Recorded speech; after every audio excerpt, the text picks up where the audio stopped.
नमस्कार सुदीप्तार रान्नाघरे सकलके स्वागत। आज के आमी बानाबो मशला भेंडी। तो एर जोन्नो आमी नियेछि भेंडी, टमेटो कुचि, पेंयाज कुचि, काँचा लंका और मशला। तो सबार प्रथमे आमी भेंडिगुलोके लंका गुঁড়ো, लवण और हलुद दिए मैरिनेट करब और एर मध्य देब किछु बेसन। बेसनटा अपशनाल, आपनारा नाओ दिते पारेन। और एखाने एकटु कचि भेंडी निते होबे, नाहले रेसिपिटा भालो लागबे ना। तो भेंडिटाके भालो करे मैरिनेट करे निয়েছি। এইবার কড়াইয়ে দিয়ে দেব পরিমাণ মতো তেল। তেল গরম হলে ভেন্ডিগুলোকে ভেজে নেব। ভেন্ডিটা খুব বেশি ভাজবো না, ভাজলে কালারটা নষ্ট হয়ে যাবে। তো বড় ভেন্ডিগুলোকে আমি দু টুকরো করেছি আর যেগুলো ছোট ছিল গোটায় রেখে দিয়েছি। তো এখানে ভেন্ডিটা ভাজা হয়ে গেছে, এবার ভেন্ডিটাকে তুলে নেব। এইবার বেঁচে যাওয়া তেলের মধ্যে আমি শুকনো লঙ্কা আর 5 ফোড়ন দেব, দিয়ে দেব পেঁয়াজ কুচি, টমেটো কুচি আর চেরা লঙ্কা। আমি এখানে দুটো চেরা লঙ্কা নিয়েছি আর সামান্য পরিমাণ লঙ্কা গুঁড়ো ইউজ করব। ঝালটা আপনারা নিজেদের স্বাদ মতো দেবেন। তো এটাকে ভালো করে নেড়ে চেড়ে নেব। টমেটোটা একটু গলে গেলে এর মধ্যে আমি দিয়ে দেব আদা আর জিরে বাটা।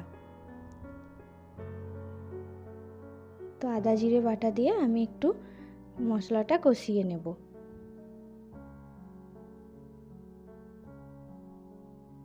মশলাটা কষে গেছে, এবার দেব লবণ আর হলুদ। এটি এমন একটি রেসিপি যেটি গরম ভাত বা রুটিতে ভালো লাগবে আর দেখতেও খুব সুন্দর হয়। এবার এর মধ্যে দিয়ে দেব সরষে পোস্ত আর কাজু বাদামের পেস্ট। সরষেটাকে কাজু বাদাম দিয়ে বাটলে তেতো ভাবটা থাকে না। তো এবার মশলাটা দিয়ে আমি ভালো করে কষিয়ে নেব। মশলাটা কষা হয়ে গেছে, এবার দিয়ে দেব ভেজে রাখা ভেন্ডিগুলো। ভেন্ডিটা দিয়ে একটু ভালো করে নেড়ে চেড়ে দিয়ে দেব পরিমাণ মতো জল। এখানে আমি 2 কাপ মতো জল ইউজ করেছি আর পুরো রান্নাটাই আমি সরষের তেলে করছি।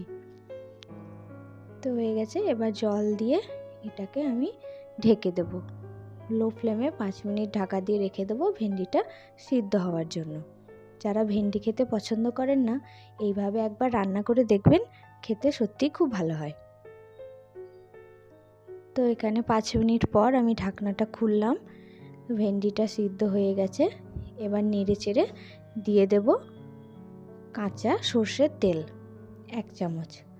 যেহেতু পোস্ত আর সর্ষে দেওয়া আছে, তাই কাঁচা সর্ষের তেল দিলে ফ্লেভারটা খুব সুন্দর আসে। তো আমার রান্নাটা রেডি, এবার এটাকে নামিয়ে নেব। তো ভিডিওটি কেমন লাগলো জানাবেন, লাইক কমেন্ট শেয়ার করবেন, চ্যানেলটিকে সাবস্ক্রাইব করবেন। দেখা হবে অন্য আরেকটি ভিডিওতে। ভালো থাকবেন, সুস্থ থাকবেন। ধন্যবাদ।